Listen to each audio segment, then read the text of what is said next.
I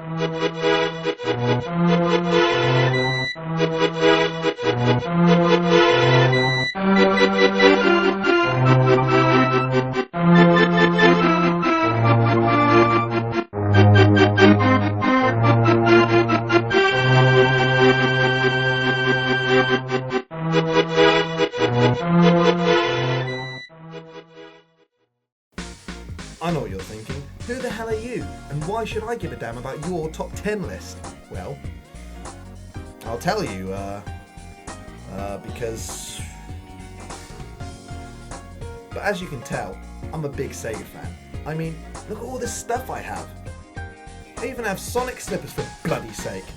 Some people even ask me, do you even have a social life? I guess I don't.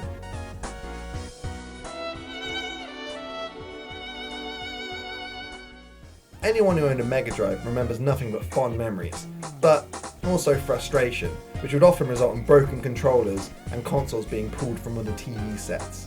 But this is my games list. These are the games that give you that nostalgic fuzzy feeling. This is Top 10 Mega Drive games.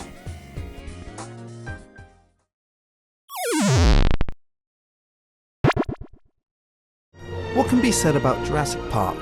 The movie was amazing, the special effects were incredible, the music was composed by John Williams and it was directed by Steven Spielberg. But the video game? What do you all remember about the video game? Well, for one thing, I distinctively remember shitting my pants and crying during that scary ass cutscene. No, seriously, take a look at it.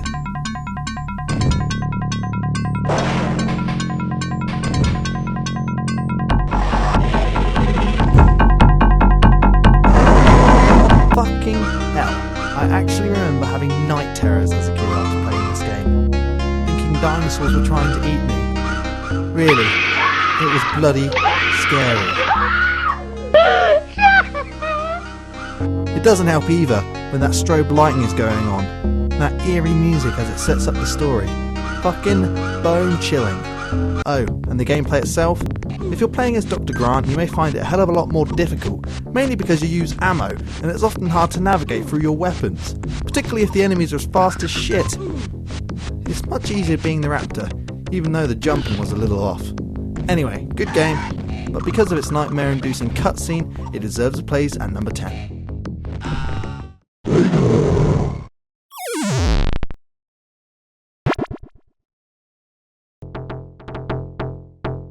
Golden Axe started in the arcades and was ported to the Mega Drive in its early days. It was a great port with a few added features, but it really wasn't a true Mega Drive game. Leave that to its younger brother Golden Axe 2. With more refined characters and awesome music, it really was the bomb back in the day. And if you disagree, then the hell with you. I know some people may have been disappointed that the gnomes were replaced with mages, but the game had better graphics and better magic spells. I'd probably say it's one of the best beat-em-ups on the Mega Drive, if it wasn't for...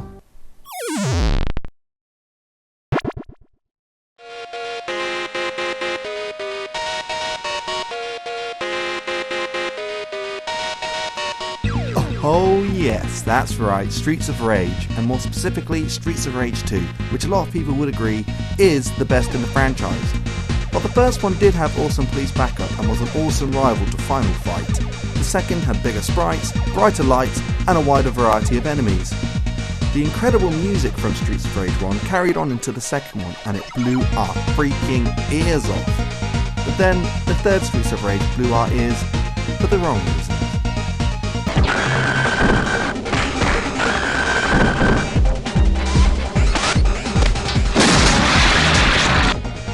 Yeah, you get the idea.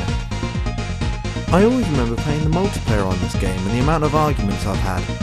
Everyone had that one friend who would steal all the dumpster chickens and put you in a freaking headlock. Ah, you fucking prick. They'd also grab you and throw you around. You fucking bastard. Oh, and Sega, if you are so kind, Streets of Rage 4, either that, or don't remove a much anticipated fan game after years of development. Thanks.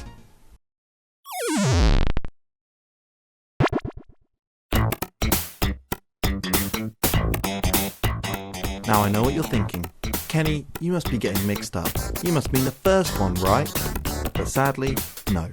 this was a ToeJam that I grew up with, and I'm sure glad it was. But the first game was amazing in its own right, I found the second one to be superior. The Mega Drive was pushed to its limits and showed some of the best music and graphics the Mega Drive had to offer at the time.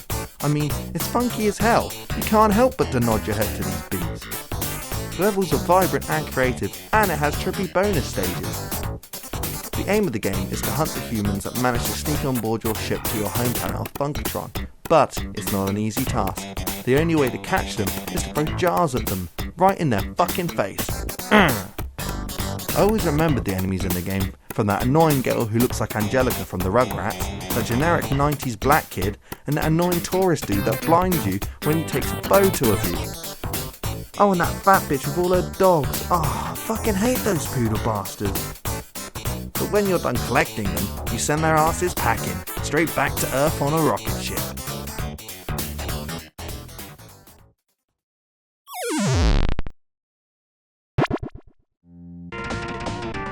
What can be better than an illegal bike racing game? How about an illegal bike racing game with chains, crowbars and batons? That's Road Rash, developed by EA. My personal favourite was the second one, due to the fact that it was the first Road Rash to include multiplayer. For its time, it surpassed every racing game on the Mega Drive, from Super Hang-On to Outrun, which were both ported from the arcades. It was truly revolutionary for the time due to its altitude horizons as well as road hazards such as cows and cars, and even the feds tried to get a PC here. As a kid, I'd always remember trying to hit the people at the side of the road. It was a game when even losing at the race was fun. Oh, and Natasha, she's a babe.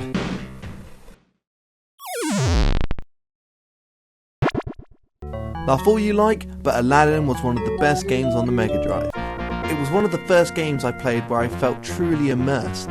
I always remembered escaping that huge ass ball of lava, not to mention it had a sense of humour too, with a good bunch of Easter eggs thrown in for good measure. I think anyone who played this game can remember the Abba Abba code after pressing the pause button. Another thing I find amusing is how easy it is to kill the final boss Jafar. I mean, the way you kill him, all you have to do is bloody throw apples at him. Fucking hell, Jafar's a pussy. He's almost as easy to kill as the Wicked Witch. Regardless of Jafar's fruit hatred, it's one of the best games for the Mega Drive, so it has to make number 5 on the list.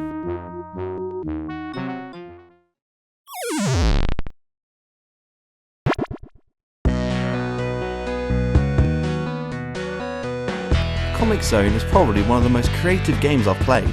You play as comic book artist Sketch Turner, who manages to get sucked into his own comic book.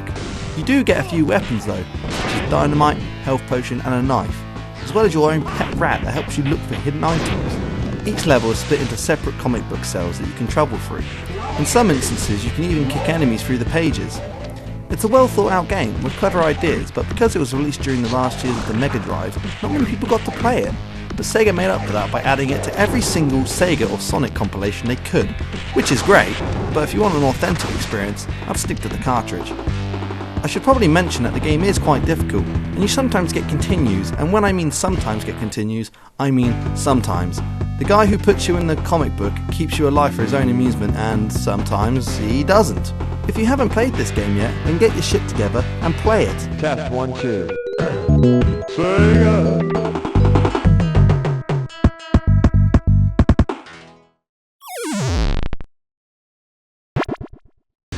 Once upon a time, there was a game that actually fared better on the Mega Drive than on the Super Nintendo. Yes, Mortal Kombat was one of them, but there was another. Micro Machines 2 Turbo Tournament. This game allowed up to 4 players at once, by plugging in 2 extra controllers into the cartridge itself, without actually needing another adapter. If you've never played on a Micro Machines game, then let me explain it to you. You drive a variety of different vehicles, and you play on a variety of crazy levels. You play on a pool table, a breakfast table, and even the beach. You can race or go head to head. It's an awesome party game and it can get pretty fierce when you have a 4-player battle going on. I'll check it out, it's still fun to play today. You won't be disappointed.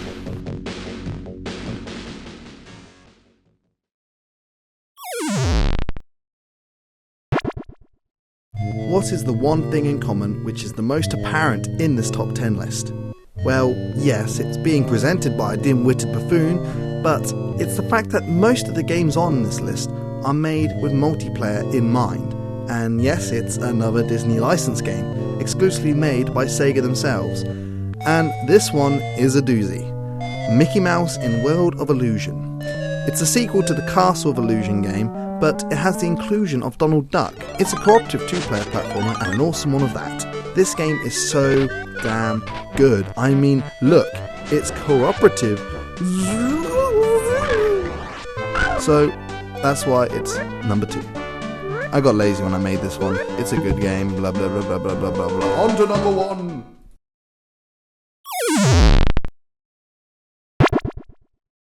I think coming into this, most of you assumed I was going to put this at number 1. I mean, since you boot up the game to the ending, it is nothing but thrills. Where Sonic 1 invented fast platforming, Sonic 2 perfected it and included a spin dash. I'd always remember charging the fuck out of that thing until the Mega Drive sound card exploded.